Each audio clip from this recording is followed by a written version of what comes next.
ವಿಸರ್ಜನೆ ಮಾಡೋಂಥ ಸಂದರ್ಭದಲ್ಲಿ ಒಂದು ಹೈವೇದಲ್ಲಿ ವೇಗವಾಗಿ ಲಾರಿ ಬಂದು ಸಡನ್ನಾಗಿ ನುಗ್ಗಿರೋ ಕಾರಣ ಹತ್ತತ್ರ 9 ಮಂದಿ 10 ಮಂದಿ ಪ್ರಾಣವನ್ನು ಕಳ್ಕೊಂಡಿದ್ದಾರೆ. ಭಾಳಷ್ಟು ಮಂದಿ ಸೀರಿಯಸ್ ಇದ್ದಾರೆ, ಭಾಳಷ್ಟು ಮಂದಿ ಗಾಯಾಳುಗಳು ಕೂಡ ಆಗಿದ್ದಾರೆ. ಎಲ್ಲರೂ ಕೂಡ ಆಸ್ಪತ್ರೆಯಲ್ಲಿ ಅಡ್ಮಿಟ್ ಆಗಿದ್ದಾರೆ.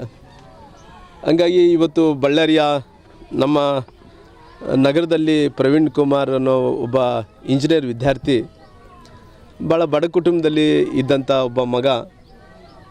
ಅವರು ಇಂಜಿನಿಯರ್ ಓದಂಥ ಟೈಮಲ್ಲಿ ಬಗಲ್ಗಡೆ ಮನೆಯವರು ಅಕ್ಕಪಕ್ಕದವ್ರು ಎಲ್ಲರೂ ಕೂಡ ಅವ್ರಿಗೆ ಏನನ್ನ ಸಹಾಯ ಅಂದರೆ ಅವ್ರಿಗೆ ಎಜುಕೇಷನ್ಗೆ ಫೀ ಆಗಿರ್ಬೋದು, ನಂತರ ಪಠ್ಯ ಪುಸ್ತಕಗಳಿಗೆ ಆಗಿರ್ಬೋದು, ಅವ್ರಿಗೆ ಬೇಕಾದಂಥ ಎಕ್ವಿಪ್ಮೆಂಟ್ಸು, ಆ ಜಾಮಿಟ್ರಿಕಲ್ ಬಾಕ್ಸು ಅವು ಇವು ಎಲ್ಲ ಕೂಡ ಆ ಸುತ್ತಮುತ್ತಲಿದ್ದಂಥವರೇ ಅವರೇ ತೆಗೆದುಕೊಟ್ಟು ಓದಿಸಿದ್ದಾರೆ. ಅವ್ರಿಗೊಂದು ತಂಗಿ ಇದ್ದಾಳೆ, ಪ್ರವೀಣ್ಗೆ ಅಕ್ಕ ಇದ್ದಾಳೆ. ಆಮೇಲೆ ಅವ್ರಿಗೆ ತಾಯಿ ಇದ್ದಾರೆ, ತಂದೆ ಇಲ್ಲ.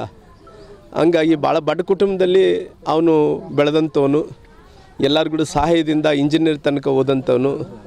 ಅವ್ರ ತಾಯಿ ಹೇಳ್ತಿದ್ದಂತೆ, ನಂದು ಇನ್ನೊಂದು 2-3 ತಿಂಗಳ ಒಳಗಡೆ ನಂದು ಮುಕ್ತಾಯ ಆಗುತ್ತೆ ತಾಯಿ, ನಾನು ಇಂಜಿನಿಯರ್ ಆದ್ರಿಗಿನ ನಿನ್ನ ಗುಡಿಸಲದಲ್ಲಿದ್ದಂಥವ್ರನ್ನ ನಾನೇನು ಇವತ್ತು ಜೀವನ ಮಾಡಿದ್ದೀನೋ ಪುನಃ ನಮ್ಮ ಕುಟುಂಬ ಸುಧಾರಣೆ ಆಗುತ್ತೆ ಅನ್ನೋಂಥ ಮಾತನ್ನು ಕೂಡ ನಮ್ಮ ಪ್ರವೀಣ್ ಕುಮಾರ್ ಅವರು ಹೇಳ್ತಾ ಇದ್ರಂತೆ.